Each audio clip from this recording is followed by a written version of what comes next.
नमस्कार। 16वें वित्त आयोग द्वारा हाल ही में दिल्ली में आयोजित की गई राष्ट्रीय स्तरीय कार्यशाला में स्थानीय निकायों का स्वावलंबी बनाने और शहरी विकास व नागरिकों को सभी मूलभूत सुविधाएं उपलब्ध कराने समेत अनेक मुद्दों पर विचार मंथन किया गया। कार्यशाला में देश भर के स्थानीय निकायों के करीब 50 प्रतिनिधि शामिल हुए, जिनमें सहारनपुर नगर निकाय के मेयर डॉक्टर अजय सिंह को भी विशेष रूप से आमंत्रित किया गया था। सहारनपुर सच का दर्पण ने कार्यशाला को लेकर मेयर डॉक्टर अजय सिंह से खास बातचीत की। आइए सुनते हैं कार्यशाला को लेकर उन्होंने क्या कुछ बताया। जी महापौर साहब, अभी दिल्ली के राष्ट्रीय अधिवेशन से आप होकर आए हैं सर, किस प्रकार का अधिवेशन था और क्या क्या यहाँ पर सर आपको योजनाएं बताई गई? देखिए, एक 16वें वित्त आयोग का जो गठन हुआ है दिसंबर 2023 में, उसी क्रम में एक जितने भी नगर निकाय के पूरे देश भर के प्रतिनिधि हैं, नगर निगमों से थे और नगर पंचायतों से, नगर पालिका परिषदों से, लगभग पूरे देश से 50 के करीब प्रतिनिधियों ने इसमें भाग लिया। 16वें वित्त आयोग के चेयरमैन डॉक्टर अरविंद पाणिग्राही की अध्यक्षता में लगभग 6 घंटे तक चर्चा मंथन हुआ। सभी विषयों पर लेकर चर्चा मंथन हुआ। अपना देश अब दुनिया का सर्वश्रेष्ठ राष्ट्र बनने की तरफ अग्रसर है।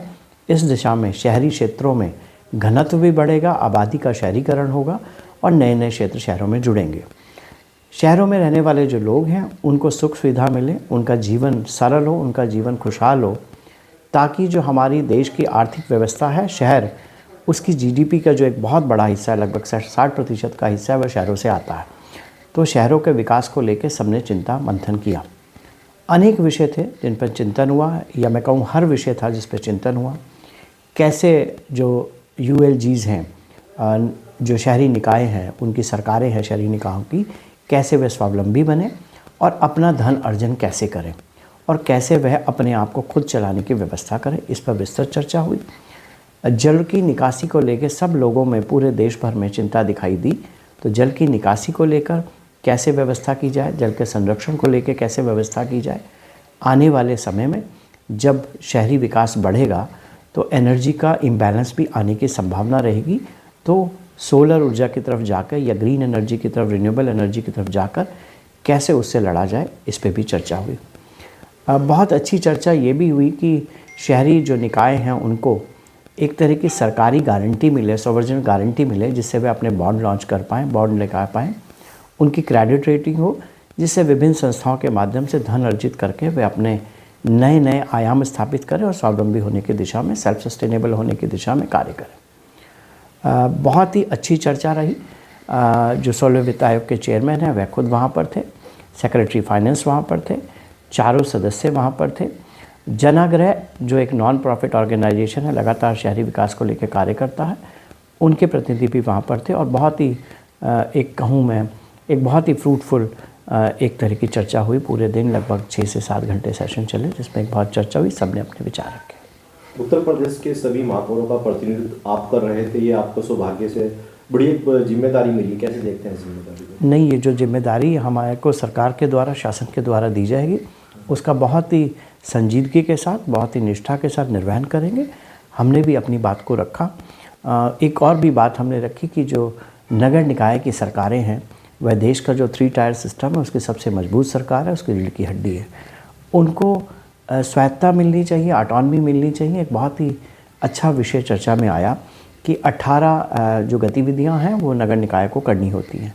और आज की तारीख में भी जो डाटा आ रहा है, जो विभिन्न रिसर्च, विभिन्न संस्थाओं के द्वारा डाटा जारी हो रहे हैं, उसमें से लगभग 4 ही गतिविधियां हैं जिस पर ऑटोनॉमी मिलती है कार्य करने की, बाकी पे नहीं मिलती। उसमें कहीं ना कहीं स्टेट का, कहीं ना कहीं और लोगों का उसमें इंटरफेरेंस रहता है। तो अगर सच में इस सरकार को चलाना है, ULG की सरकार को, तो यह स्वायत्तता मिलनी चाहिए। इस पर भी बड़ी विस्तृत चर्चा हुई।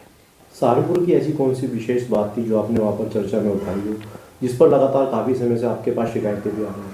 देखिए, 3 बड़े विषय थे जो मैंने भी उठाए और लोगों ने भी उठाए। एक विषय था जो डेवलपमेंट अथॉरिटी है, उनके जो कार्यक्षेत्र है नगर निगमों को, वह कार्यक्षेत्र नगर निगम के ही अंडर आने चाहिए, नगर निगम के तत्वाधान में वह कार्य होने चाहिए। क्योंकि कहीं ना कहीं पूरे देश में डेवलपमेंट अथॉरिटी बनी है, लेकिन जो भी नवसृजित क्षेत्र उसमें जुड़ते हैं, उसमें एक तरह का इर्रेगुलर, या जिसको बोलें रेगुलराइज नहीं होता, इस तरह का विकास हो जाता है। और इस पे डेवलपमेंट अथॉरिटी कंट्रोल नहीं कर पाती और बाद में इन्हीं विकसित हो रहे क्षेत्रों को कई बार वो अवैध कह देते हैं। मैं इससे बिल्कुल सहमति नहीं रखता। वह अवैध नहीं है, वह आप लोग उनको अनियमित है, वो नियमित नहीं कर पाए और यह समस्या पूरे देश में दिखाई देती है। और दूसरा विषय ये रहा जो अपने शहर में भी था डिज़ास्टर को लेके कि जो आपदा प्रबंधन है उसमें जो सामने जाके लड़ाई करता है आपदा प्रबंधन में, आपने अपने यहाँ अर्बन फ्लड देखा, अभी पिछले वर्ष देखा कि जलवृष्टि हुई, अर्बन फ्लड आया।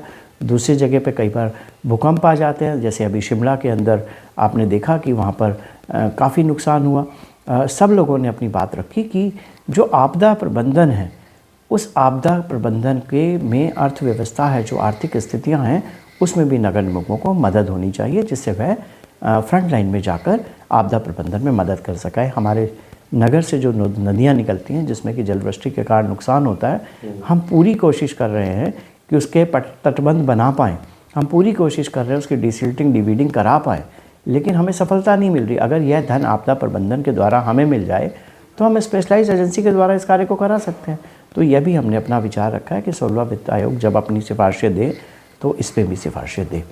तो ये दो विषय थे जो हमारे से सहारनपुर से भी संबंधित है, उसको मैंने वहाँ पर बड़ी मजबूती के साथ उठाया।